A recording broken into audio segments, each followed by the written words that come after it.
James O'Brien on LBC. 10 to 12. There are some things that occur to me, and I start saying them, and then I start saying them again, and then I start saying them again and again and again, and then I stop saying them because I think they become self-evident.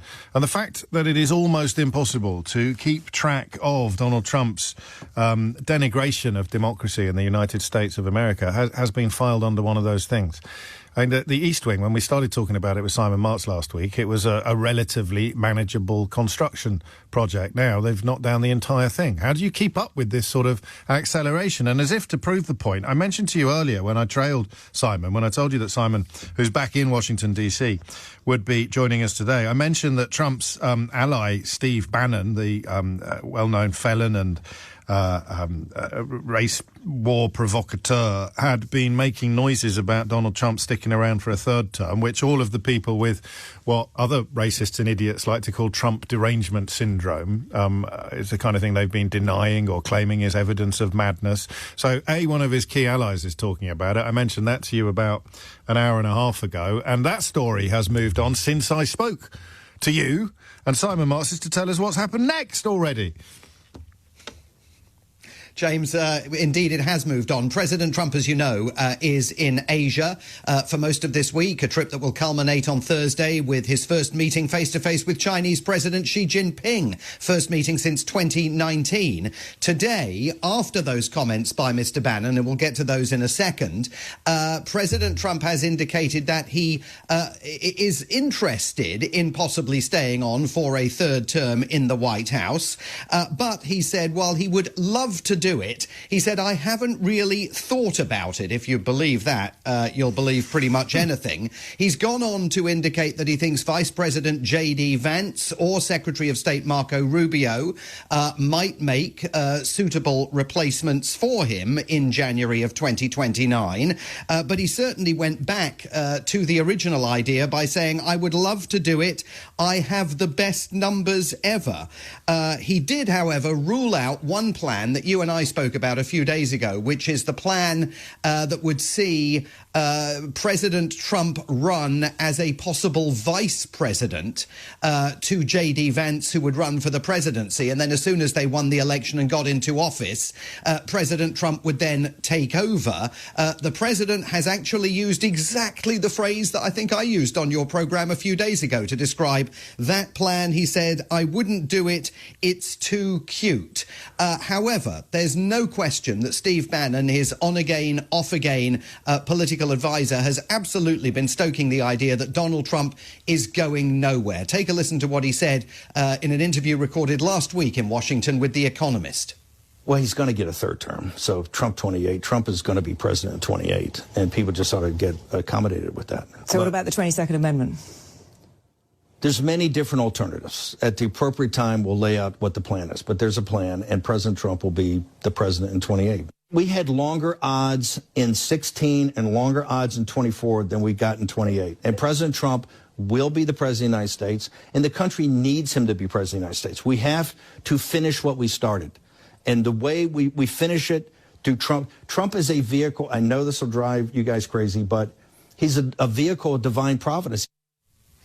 A vehicle of divine providence. So there is a plan. It's a cunning one, and they'll reveal it in the fullness of time. Just to clarify, Bannon went to jail for his refusal to comply with a congressional subpoena related to a January the 6th Capitol riot investigation. He did not go to jail, but he did plead guilty to charges of defrauding people over plans to build a private scheme for a wall on the US-Mexico borders. I mean, who wouldn't treat him like a paragon of virtue and insight? But he has had, or possibly still does have, Trump's ear. And I think we realised some time ago you can't rule anything out.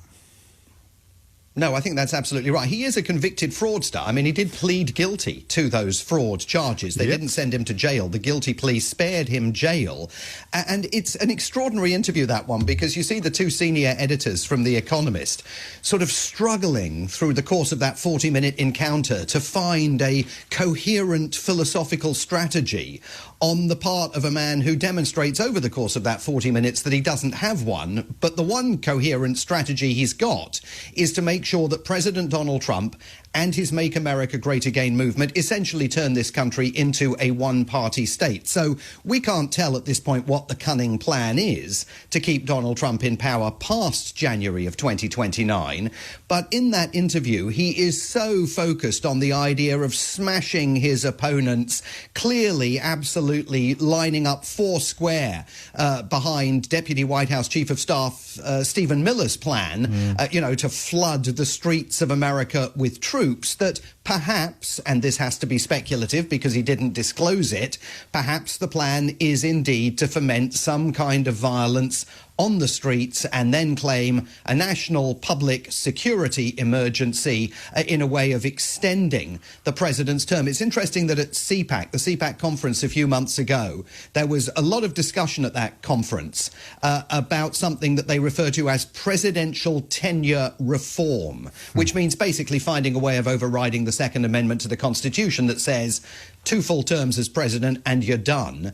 It's definitely something they are all thinking about. So if the amendment was a frog, it's been popped in the water, hasn't it? And the temperature is currently low, but rising. Yeah, but the entire Constitution at this point has been popped in the water because we see so many of these constitutional checks and balances that we all thought were, strong enough to preserve American democracy so that the country would never have a king, as those No Kings demonstrators argue. Some of them on the streets just over a week ago were saying, the Constitution is this hallowed document. But in fact, when you look at how the Constitution is faring under this president, it looks much more like a hollow document than a hallowed one. Kings need courtiers, of course, and one of Trump's has found $130 million down the back of the sofa to pay US government troops. Is that legal? Well, there is a big question, James, about whether that is legal. This is a $130 million donation that President Trump disclosed last week had been handed over to him personally by a great patriot. It is reported here that that man is Timothy Mellon, the grandson of Andrew Mellon, the great investment bank founder, who has inherited vast amounts of money as a result of being descended from Andrew Mellon. And the $130 million was apparently given to Donald Trump and specifically earmarked for paying America's troops during the government shutdown. Now, $130 million actually only gives you enough money to pay each active duty soldier $100, but, $100 is better than not getting $100. What is very unclear is whether this actually is legal. There is absolutely clear evidence that this breaches something called the Anti-Deficiency Act, which basically, sensibly, stops federal government agencies from taking money from anybody other than the United States Congress, because otherwise you could have all sorts of people flooding federal government departments with money to pay for specific projects, for example, that the wealthy people want to see enacted even though Congress might not. But as ever, whether any legal action follows to prevent the president from banking this $130 million check and then using it to pay the troops or using it for something else, we see it's just completely opaque. And where there's a quid, there's a quo. Finally, any word yet on what the new ballroom might be named? Well, again, rather like the third term, he says he hasn't even thought about it. He hasn't even thought about a name. He did suggest last week that he didn't think he'd name it after himself. He thinks maybe it should just be called the Presidential Ballroom. But again, if you believe that, I've got some swampland in Florida to sell you. Just quickly, for people who weren't listening last week, who haven't been properly following this story, the entire East Wing has been razed to the ground of the White House. It's like someone taking a wrecking ball to Buckingham Palace. Yes, it's like, as I was saying last week, it's like a prime minister, a populist prime minister coming to power in number 10 Downing Street, and a few months after he moves in, one morning suddenly diggers are spotted driving up Downing Street, and without any warning or any permission, they immediately start knocking down number 11. I mean, that's exactly what basically has occurred. About a third of the White House has now been razed to the ground to make way for this 90,000 square foot ballroom. The price tag has gone up again. We're now up to $300 250 million. We were at Going 250 million last week during my first interaction with you. By the second one on Friday, we were at 300 million. Now we appear to be at 350 million. And the sky's the limit, isn't it? So it would appear. Simon Marks, many thanks indeed. I don't know how many people had images of a UK Prime Minister of recent vintage who possibly would have undertaken the demolition job at Downing Street that Simon just posited. I'll tell you one thing for certain, if he had done, they'd have been JCBs. On your radio, on the LBC app, and Play LBC. leading Britain's conversation. This is LBC.